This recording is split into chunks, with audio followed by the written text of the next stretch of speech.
ನಮಸ್ಕಾರ ಸ್ನೇಹಿತರೆ, ನಂದಿ ಫಾರ್ಮಿಂಗ್ ಕನ್ನಡದ ನೂತನ ವಿಡಿಯೋಗೆ ಸ್ವಾಗತ.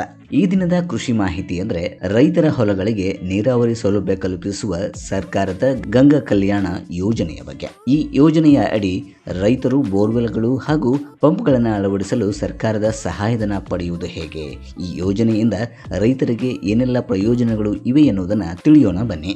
ಗ್ರಾಮೀಣ ಪ್ರದೇಶದಲ್ಲಿ ವಾಸಿಸುವ ಅಲ್ಪಸಂಖ್ಯಾತ ವರ್ಗಕ್ಕೆ ಸೇರಿದ ಸಣ್ಣ ಹಾಗೂ ಅತಿ ಸಣ್ಣ ರೈತರಿಗೆ ಕೊಳವೆ ಬಾವಿಯನ್ನು ಕೊರೆದು ಪಂಪ್ ಮೋಟಾರ್ ಹಾಗೂ ವಿದ್ಯುದೀಕರಣ ಮಾಡಿ ನೀರನ್ನು ಒದಗಿಸಲಾಗುತ್ತದೆ. ಈ ಯೋಜನೆಯು ಸಂಪೂರ್ಣ ಸಹಾಯಧನ ಯೋಜನೆಯಾಗಿದೆ. ವೈಯಕ್ತಿಕ ಕೊಳವೆ ಬಾವಿ ಯೋಜನೆಗೆ ಸರ್ಕಾರವು 3.75 ಲಕ್ಷಗಳನ್ನು ಬೆಂಗಳೂರು ಗ್ರಾಮಾಂತರ, ಕೋಲಾರ, ಚಿಕ್ಕಬಳ್ಳಾಪುರ, ರಾಮನಗರ, ತುಮಕೂರು ಜಿಲ್ಲೆಗಳಿಗೆ ನಿಗದಿಪಡಿಸಿರುತ್ತದೆ ಮತ್ತು ಇತರೆ ಜಿಲ್ಲೆಗಳಿಗೆ ರು 2.25 ಲಕ್ಷಗಳನ್ನು ನಿಗದಿಪಡಿಸಿರುತ್ತದೆ. ಅರ್ಹತೆಯನ್ನು ನೋಡುವುದಾದರೆ ಅರ್ಜಿದಾರರು ಆದೇಶದಲ್ಲಿ ವಿವರಿಸಿದಂತೆ ಧಾರ್ಮಿಕ ಅಲ್ಪಸಂಖ್ಯಾತರ ಸಮುದಾಯಕ್ಕೆ ಸೇರಿದವರಾಗಿರಬೇಕು. ಪ್ರತಿ ಫಲಾನುಭವಿಗೆ 1 ಎಕರೆ 20 ಗುಂಟೆ ಅಂದರೆ 1 ಎಕರೆ 50 ಸೆಂಟ್ಸಿಂದ 5 ಎಕರೆವರೆಗೆ ಖುಷ್ಕಿ ಭೂಮಿ ಇರಬೇಕು.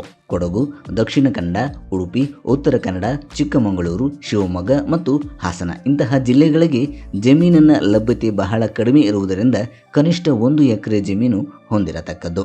ಹಿಂದುಳಿದ ಪ್ರವರ್ಗ 1, 2A, 3A ಮತ್ತು 3B ಈ ವರ್ಗಕ್ಕೆ ಸೇರಿದವರಾಗಿರಬೇಕು. ಸಣ್ಣ ಮತ್ತು ಅತಿ ಸಣ್ಣ ರೈತರಾಗಿರಬೇಕು. ಯೋಜನೆಗೆ ಅರ್ಜಿಯನ್ನು ಸಲ್ಲಿಸುವುದು ಹೇಗೆ? ಅರ್ಜಿದಾರರು ಕರ್ನಾಟಕ ರಾಜ್ಯದ ಕಾಯಂ ನಿವಾಸಿಗಳಾಗಿರಬೇಕು.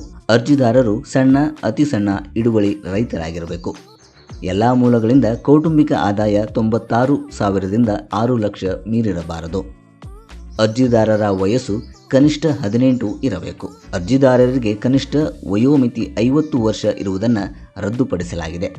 ದಾಖಲೆಗಳನ್ನು ನೋಡುವುದಾದರೆ ಸಕ್ಷಮ ಪ್ರಾಧಿಕಾರದಿಂದ ನೀಡಲಾದ ಜಾತಿ ಪ್ರಮಾಣ ಪತ್ರ, ಸಕ್ಷಮ ಪ್ರಾಧಿಕಾರದಿಂದ ನೀಡಲಾದ ಆದಾಯ ಪ್ರಮಾಣ ಪತ್ರ, ಆಧಾರ್ ಕಾರ್ಡ್, ಇತ್ತೀಚಿನ RTC ಪ್ರತಿ, ಸಕ್ಷಮ ಪ್ರಾಧಿಕಾರದಿಂದ ನೀಡಲಾದ ಸಣ್ಣ, ಅತಿ ಸಣ್ಣ ಹಿಡುವಳಿದಾರರ ಪ್ರಮಾಣ ಪತ್ರ, ಬ್ಯಾಂಕ್ ಪಾಸ್ಬುಕ್, ಭೂ ಕಂದಾಯ ಪಾವತಿಸಿದ ರಸೀದಿ, ಸ್ವಯಂ ಘೋಷಣಾ ಪತ್ರ, ಖಾತರಿ ನೀಡುವವರ ಸ್ವಯಂ ಘೋಷಣೆ ಪತ್ರ. ಈ ಅರ್ಹತೆ ನಿಮಗಿದ್ದಲ್ಲಿ ಈ ಯೋಜನೆಯನ್ನು ನೀವು ಪಡೆಯಬಹುದಾಗಿದೆ. ಮುಂದಿನ ವಿಡಿಯೋದಲ್ಲಿ ಮತ್ತೊಂದರ ಕೃಷಿ ಮಾಹಿತಿಯನ್ನು ತಿಳಿದುಕೊಳ್ಳೋಣ. ಧನ್ಯವಾದಗಳು.